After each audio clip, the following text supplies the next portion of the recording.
Hello everyone, welcome to my class. In today's session, I am going to explain the chemical properties of haloalkanes. See, in your syllabus, the chemical properties are mainly categorized into four parts. In that, the first one is the nucleophilic substitution reactions of haloalkanes, and the second thing is elimination reactions of haloalkane, and the third one is reduction reaction, and the last one is reaction with metal. Okay, before going through the chemical properties of haloalkanes, first we should know the nature of carbon halogen bond in haloalkanes. Look at here. For example, generally I will consider the haloalkane. You know that halogens are highly electronegative elements. Therefore, they can withdraw the bonded pair of electrons towards it. As a result, the electron density around halogen increases, then halogen gets partial negative charge. On the other hand, the electron density around carbon decreases. Means the carbon to which halogen bonded becomes electron deficient. Therefore, the carbon gets partial positive charge. Due to the electronegativity difference between carbon and halogen, there is the existence of dipole. Therefore, the carbon halogen bond in haloalkanes is polar in nature. This is very important. The nature of carbon halogen bond in haloalkanes is polar. The polarity is mainly because of the electronegativity difference between carbon and then halogen. You know that as you move from fluorine to iodine, the atomic size increases. If the atomic size increases, then the bond formed by the elements that also increases. Therefore, in case of haloalkanes, the bond length between carbon and fluorine is smaller than the bond length between carbon and chlorine, which is smaller than the bond length between carbon and bromine, and which is smaller than the bond length between carbon and then iodine. I have given the point in the last class, that is, as bond length increases, the bond dissociation energy decreases. It means the amount of energy required to break the bond is decreases. If a bond is very easy to break, then the bond or the compound is known as highly reactive compound. Therefore, among haloalkanes, carbon iodine bond is highly reactive than that of the carbon fluorine bond. Means alkyl iodides are more reactive and alkyl fluorides are least reactive. Okay, I will conclude the topic, that is the nature of carbon halogen bond. Very simple. In case of haloalkanes, due to the electronegativity difference between carbon and halogen, there is the existence of a dipole. Due to the presence of dipole, the carbon halogen bond is polar in nature. When you look at the reactivity of haloalkanes, alkyl iodides are more reactive than that of alkyl bromide, and which is more reactive than that of alkyl fluoride, which is more reactive than alkyl fluoride. So observe, alkyl iodide is more reactive, alkyl fluoride is least or sometimes not reactive compound. Okay, now we have to look at the nucleophilic substitution reactions of haloalkanes. What happens when we treat an haloalkane with a nucleophile? Very simple. Generally, let it be a haloalkane. You know that due to the electronegativity difference between carbon and halogen, there is the existence of dipole. In case of haloalkanes, the carbon which is bonded or the carbon to which halogen bonded is always electron deficient. Therefore, what happens in the vicinity of nucleophile? You know that nucleophile nothing but electron rich species electron rich species. Therefore, what happens in presence of nucleophile? Very simple.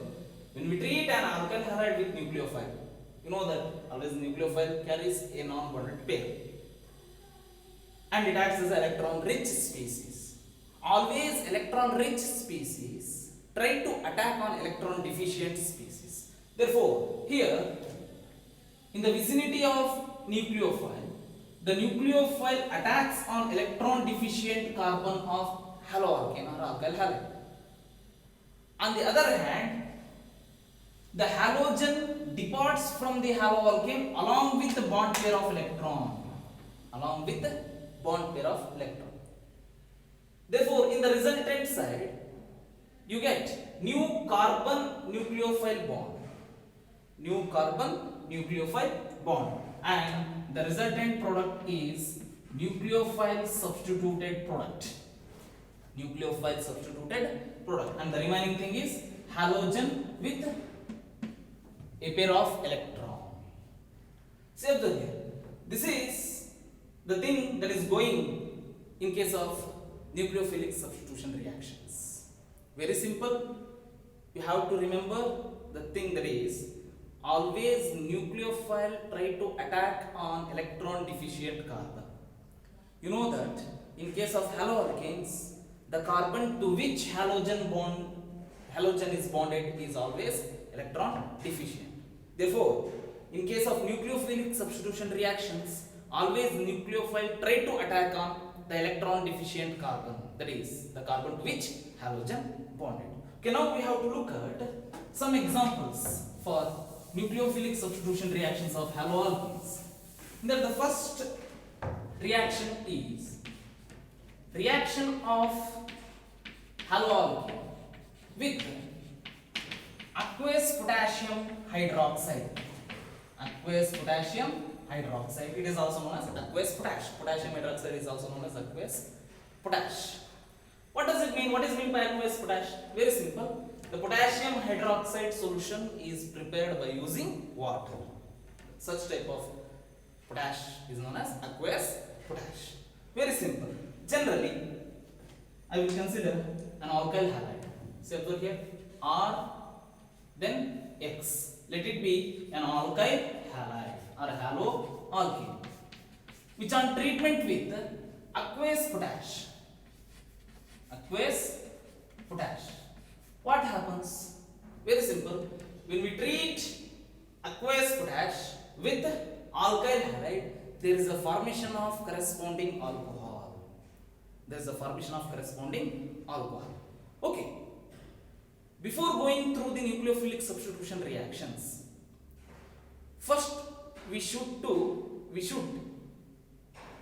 identify the nucleophilic part in the given reagent. See observe here the given reagent is aqueous potash. In aqueous potash, now our aim is to find out the nucleophilic part. Very simple. You know that potassium is electropositive element. On the other hand, you have OH group. OH group nothing but hydroxy group. Hydroxy groups usually exist with a negative charge. Therefore, in aqueous potash, OH is the negative part, K is the positive part. Therefore, in the given reagent, the nucleophile is OH minus hydroxide or hydroxy group. Very simple. What happens? Just we have to replace the halogen in alkyl halide by OH group. Then you get, say over here ROH, nothing but alcohol. And the remaining thing is X is there and potassium is there. Therefore, the byproduct is KX, potassium halide. Look at the reaction. When we treat an alkyl halide with aqueous potash, it results in corresponding alcohol. This is very important reaction. For example, I will consider methyl chloride, which on treatment with aqueous potassium hydroxide. What happens? Very simple. There is a formation of corresponding alcohol. Here you have nucleophilic part, that is hydroxy group, which attacks on the electron deficient carbon of alkyl halide. Then you get CH3OH. The name of the compound is methyl alcohol or methanol. and the remaining thing is K and Cl, potassium chloride, KCl. Very important reaction for your examination. Okay, finally, you can conclude the reaction that is, when we treat alkyl halide with aqueous potash, then there is a formation of corresponding alcohol. Now we have to look at the next reaction, that is the reaction of haloalkenes with sodium alkoxide, the second nucleophilic substitution reaction. The reaction of haloalkenes with sodium alkoxide. The general molecular formula of sodium alkoxide is sodium, then oxygen, and then R, where R nothing but alkyl. Look at the general molecular formula of sodium alkoxide. Sodium is there, alkyl group is there, and then oxygen is there. Then the resultant compound is sodium alkoxide. Very simple. For example, generally RX, alkyl halide, which on treatment with sodium alkoxide in presence of an alcohol as a reaction media. In presence of an alcohol as a reaction media, what happens? Very simple. First, we have to identify the nucleophilic part in the given reagent. Sodium is electropositive element, therefore this is the positive part, and the remaining thing is oxygen and then R. Nothing but alkoxide group is the negative part. Therefore, what happens when we treat an alkyl halide with sodium alkoxide? Very simple. The nucleophilic part, alkoxy group, attacks on the electron deficient carbon of haloalkane. As a result, you get ROR. ROR. It means you get ether. And the remaining thing is NaX, sodium halide. NaX. For example, I will consider ethyl alcohol, CH3, then CH2, Cl, ethyl chloride. Sorry, not ethyl alcohol, ethyl chloride, which on treatment with sodium alkoxide. Instead of R, I will consider methyl group.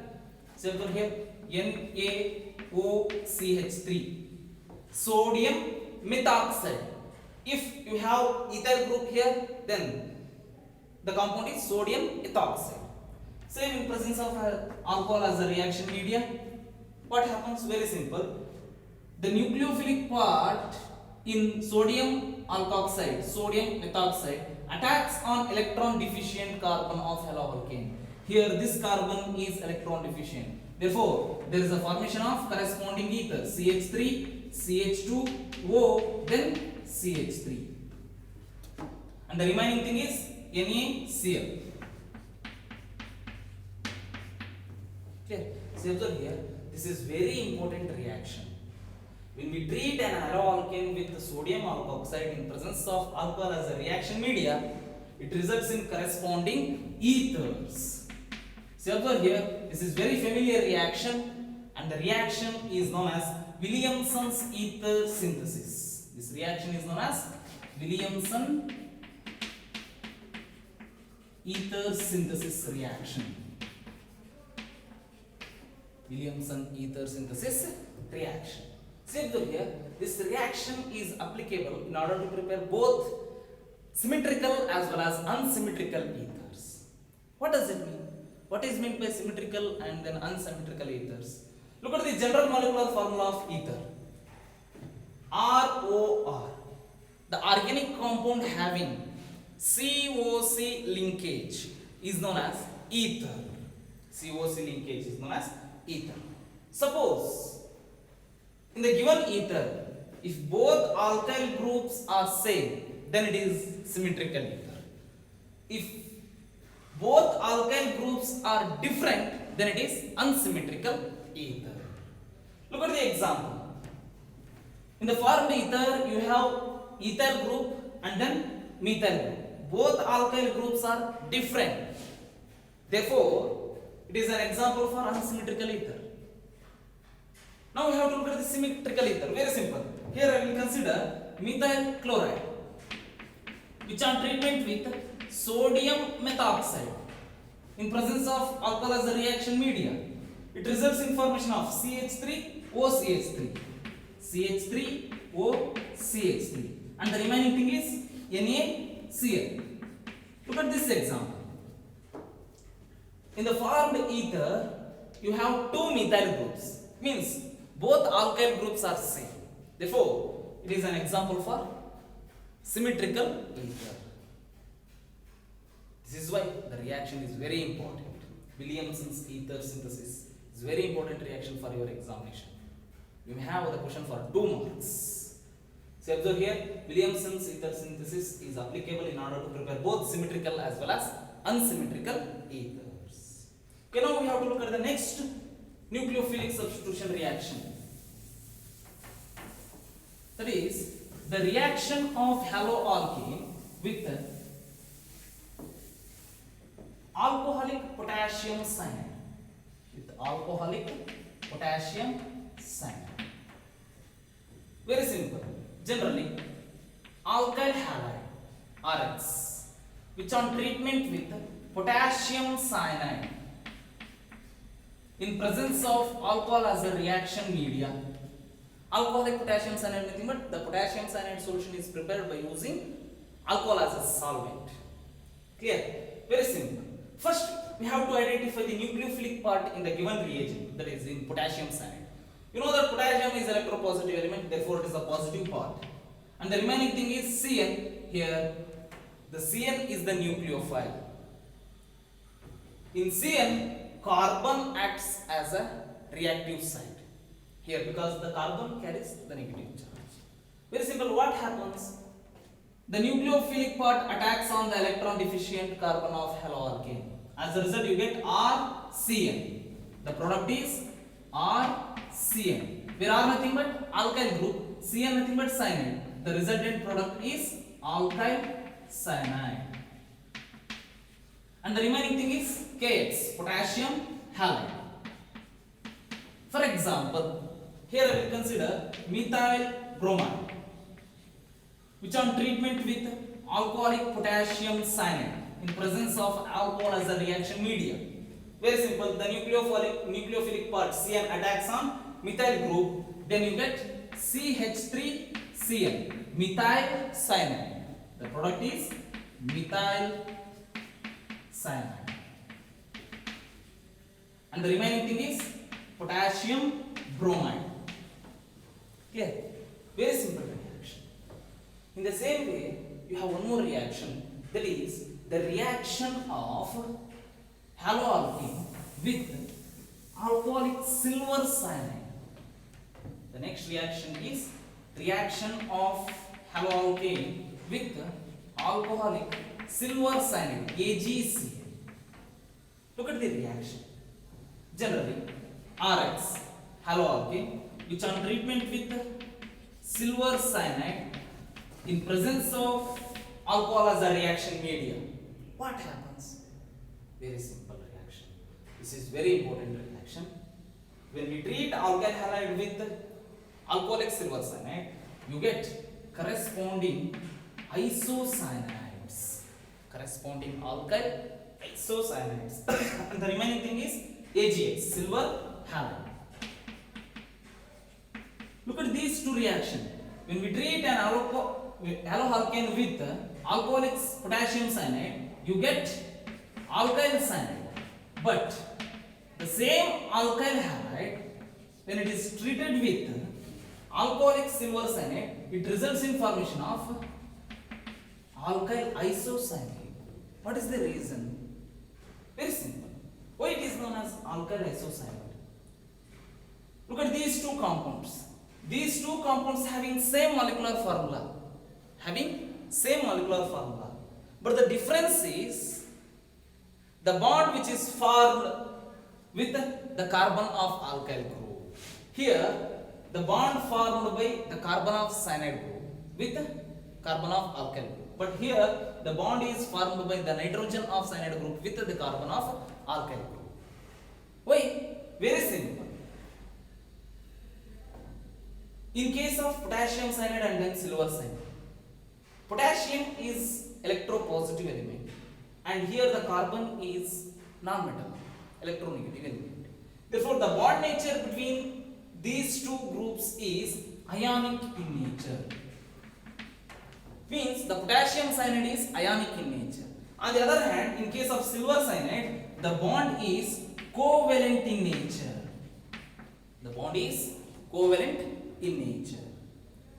Therefore, when we prepare the potassium cyanide solution in alcohol, you get CN nucleophiles, cyanide nucleophiles. But in case of silver cyanide, you can't get cyanide as a nucleophile because the bond is covalent. It doesn't undergoes dissociation. It doesn't undergoes complete dissociation in solvent. Therefore, here the nitrogen of CN group carrying a non-bonded pair, it involved in nucleophilic attack. Therefore, here you get Rn bond and here you get RC bond. Nothing but carbon-carbon bond, here carbon-nitrogen bond. This is very important reaction. You may get question like this. That is, when methyl chloride is treated with alcoholic potassium cyanide gives alkyl cyanide. But the same methyl chloride when treated with silver cyanide results in formation of methyl isocyanide. Give reason. Very simple reason. That is, the potassium cyanide is ionic in nature, but the silver cyanide is covalent in nature. Therefore, in case of potassium cyanide, the bond formed by the carbon of alkyl group is with the carbon of cyanide group, CN group. But here, the bond formation takes place by the nitrogen of CN group with the carbon of haloalkane. This is the reason. Okay, now we have to look at the next reaction. That is, the reaction of haloalkanes with silver carboxylate. With silver carboxylate.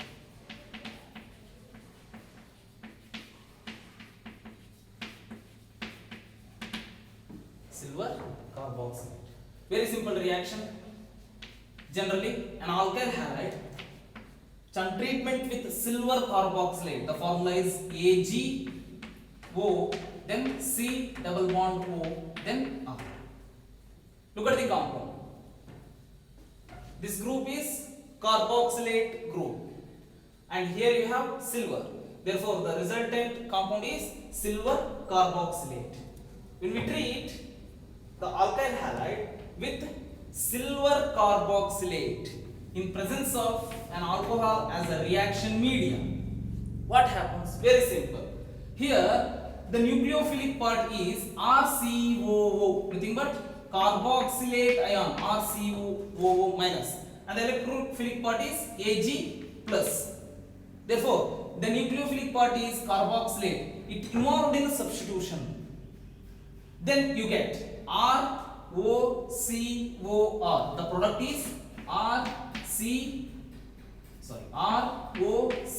double bond OR. The name of the product is ester. What is meant by ester? The organic compound having COO linkage, then it is ester. And the remaining thing is AgX, silver halide, AgX. Very simple reaction. When we treat an haloalkane with silver carboxylate in presence of alcohol as a reaction media, it results in corresponding ester. For example, methyl chloride, which on treatment with silver carboxylate, for example AgO, C double bond O, CH3. Then what happens? Very simple. There is an attack of nucleophilic part, that is acetate ion attacks on methyl group, results in formation of CH3O, C double bond O, CH3, and the remaining thing is AgCl, silver chloride, AgCl. The product is methyl acetate. Look at the product. This is acetate group and this one is methyl group. Therefore, the name of the product is methyl acetate. Very simple reaction. The same way, the next reaction is reaction of haloalkanes with sodium hydrogen sulfide. With sodium hydrogen sulfide. What happens? For example, when alkyl halide RX is treated with sodium hydrogen sulfide in presence of an alcohol, particularly ethanol, in presence of ethanol, ethyl alcohol, CH3, CH2 or C2H5OH. See observe here. When an alkyl halide is treated with ethanolic sodium hydrogen sulfide, results in corresponding alkane thiols. How the reaction takes place? Very simple. First, we have to identify the nucleophilic part. Here, sodium is electropositive, and the remaining thing SH is the nucleophilic part. Therefore, it is involved in nucleophilic attack. Therefore, when SH attacks on the electron deficient carbon of haloalkane, you get RSH. The name of the product is alkane thiol. SH group is known as thiol group. Therefore, the product name is alkane thiol. And the remaining thing is sodium, then halogen, sodium halide, NaX. Very simple. For example, methyl chloride, which on treatment with sodium hydrogen sulfide in presence of an alcohol as a reaction media, results in for corresponding methane thiol, CH3SH, and the remaining thing is sodium chloride, NaCl. Very simple reaction. In the same way, when we treat the haloalkane with sodium mercaptide, that is the next reaction. The reaction of haloalkane with sodium mercaptide. See observe here. The difference between sodium hydrogen sulfide and sodium mercaptide is, in sodium hydrogen sulfide you have hydrogen which is bonded with sulfur, but in sodium mercaptide instead of hydrogen you have an alkyl group. The reaction of haloalkanes with sodium mercaptide, very simple reaction. Generally, alkyl halide, which on treatment with sodium mercaptide, NaSr, in presence of an alcohol as a reaction media, particularly ethanol. Clear? What happens? Very simple. Identify the nucleophilic part in mercaptide. Sodium is electropositive. This is the positive part, and the nucleophilic part is Sr. What happens when the sulfur attacks on the electron deficient carbon of haloalkane? There is a formation of RSR. The name of the product is thioether. See, observe here, it is important to note that sulfur is also known as thio. Sulfur is also known as thio. See, observe here, this compound is similar to that of an ether. In ether, you have COC linkage, ROR. But in thioethers, you have CSC linkage. CSC linkage. Okay, look at the reaction. When haloalkane is treated with sodium mercaptide in presence of ethanol as a reaction media, results in formation of corresponding thioethers. Thioether. And the remaining thing is sodium and then halogen, sodium halide. Clear? For example, here I will consider methyl chloride, which on treatment with sodium mercaptide. Here I am considering the methyl group instead of R. In presence of ethanol as a reaction media, results in formation of corresponding thioether, that is CH3SCH3. And the remaining thing is sodium chloride, NaCl. Okay, this is about the nucleophilic substitution reactions of haloalkanes. Okay, students, in case of nucleophilic substitution reactions, Williamson's ether synthesis reaction, that is the reaction of haloalkane with sodium alkoxide is very important for your examination. Definitely you may get the question for 2 marks. Apart from that, the reaction of haloalkane with alcoholic silver cyanide and then potassium cyanide. Those 2 reactions also very important for your examination. Okay, in the next session, I will explain the mechanism of nucleophilic substitution reactions. Mainly you have 2 mechanisms. One is SN1 and then SN2. Those 2 mechanisms are very important for your board examination. Definitely you will get the question on SN1 and SN2 mechanism for 2 or 3 marks. Okay, today I will end up this session with the nucleophilic substitution reaction of haloalkanes and with certain examples. Okay, thank you all.